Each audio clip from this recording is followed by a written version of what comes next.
Hello, Americans. Hello, Patriots. Let's talk about last night's State of the Confusion address by Joe Biden because Biden seems to be confused by the history of himself and his own party, even about the Republican Party.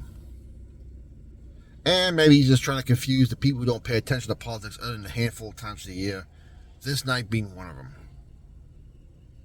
Let's get to the three truths he said last night, which I've counted. By the way, I was listening to it now as I was doing my gig work because at least I could say I was doing something productive as I was listening to all that hot air coming out of his mouth. Whereas if I sit in my basement, my lazy boy, I just wasted my life doing nothing.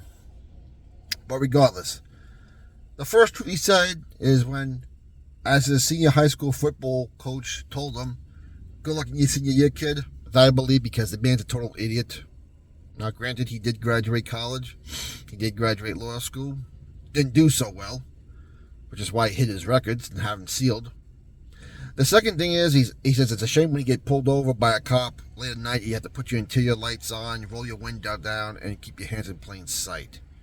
Why is that a shame? Because that's what you're supposed to do anyway. I don't care if you have a record, if you don't have a record, young, old, what nationality or color you are.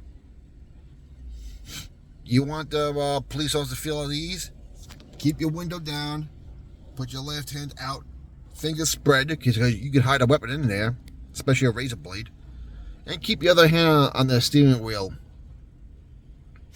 with your fingers spread also. And if it's nighttime, you definitely want to keep your interior lights on. And the car should be turned off. Radio should be off, so he can hear you, you can hear him. There is no mess in communication. You pull over, you start fumbling, looking through your glove compartment or center console, he's going to think you're going for something. Do not do anything until he gets there. And if he goes over, you know why you pulled your car over, you can say, sorry, officer, I don't answer questions. Which is in your right. You're Fifth Amendment right to do that. You can say, well, I need the license and registration because I pulled you over for this. And that's when you move and that's when you inform the officer, listen, my stuff is in my glove compartment, can I get it? My stuff is in my center console, can I get it? Alright? The other thing is, I never understood why the cops do it from this doorway instead of the passenger doorway, which I would do. And the third truth he said last night was, don't worry, Big Pharma will be fine. To which I say, probably the biggest truth of the night right there. Big Pharma will be fine because you're in bed with all of them. And if anyone ever follows who runs the CDC, the FDA, the NIH, it's a revolving door between them and the pharmaceutical companies. And credit to the pharmaceutical companies for pumping Joe with a whole bunch of steroids last night for getting through that speech. Only one mishap when he called Schumer the minority leader when he's the majority leader, but he corrected himself. So, hey, those were some good steroids they gave him last night. Now, as far as Big Pharma goes, listen, he's in bed with all of them. Don't complain about the hike and raising prices when you're the one that caused it. Don't complain about insulin when Donald Trump was the one, by executive order, lowered it and you reversed that executive order. You know, this is typical Joe Biden. Joe Biden's been in office for 50 years now, over 50 years, I think. And he's the cause of a lot of the problems he's complaining about. He's been in the House, he's been in the Senate, he's been VP, now he's president.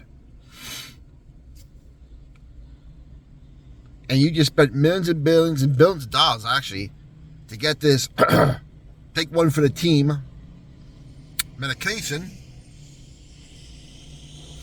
So I don't want to hear nothing about Big Pharma when you've been in bed with them the whole time.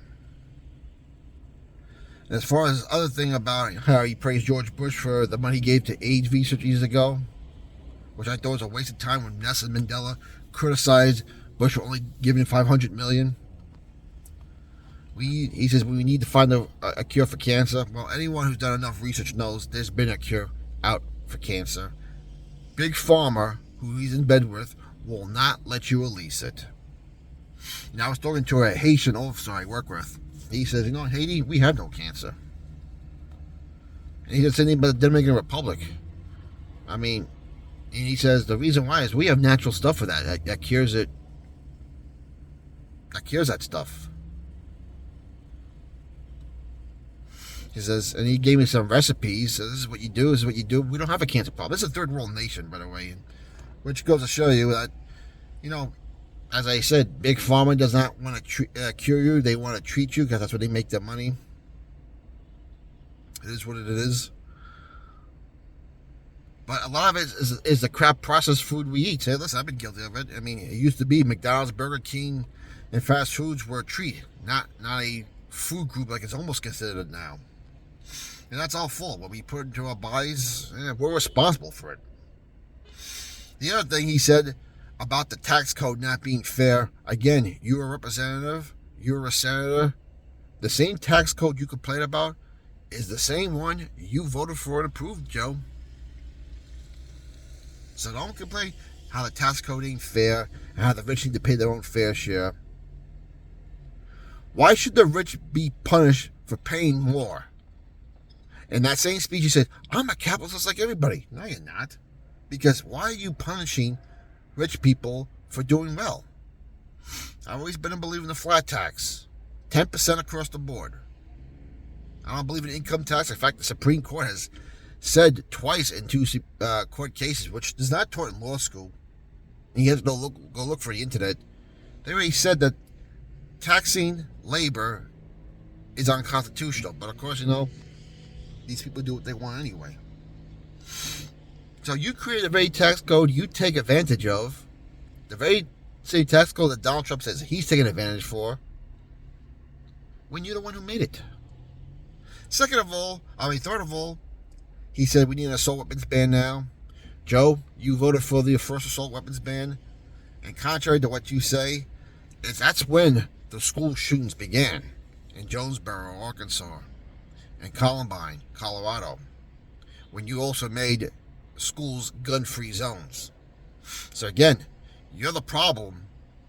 You're trying to find a solution to the problem you started by going back to the same crap thing that didn't work the first time around. Then he's crying about the fentanyl thing. How we gotta stop the fentanyl thing. Well, Joe, again, where's most of this stuff coming over? The border. The Mexican border, which you refuse to close down, and you refuse to protect, and you refuse to prosecute people. You, again, are the problem. And yes, I'm going to say it, you are the world's biggest drug trafficker and child trafficker. Because I know you've been bought off by these people. Because protecting your border is the backbone of security that the federal government is supposed to be enforcing and protecting. You haven't.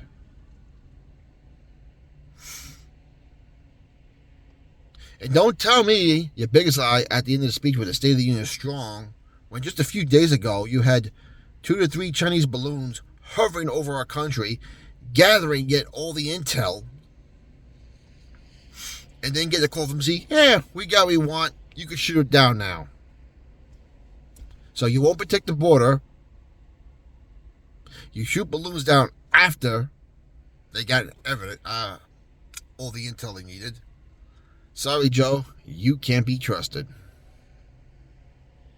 I mean, I could go on and on and on about the crap he said.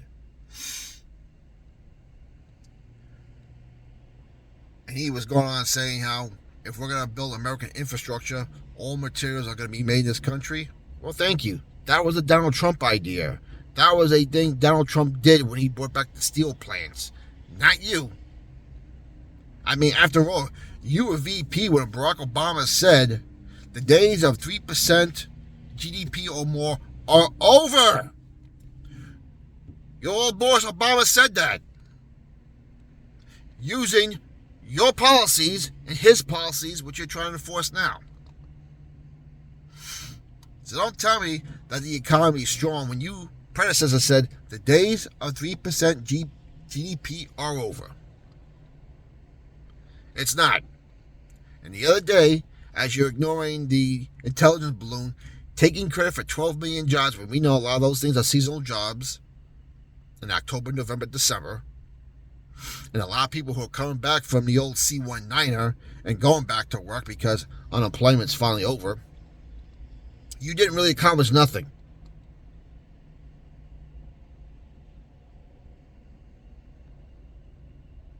In fact, you'll just bring back what you shut down to begin with.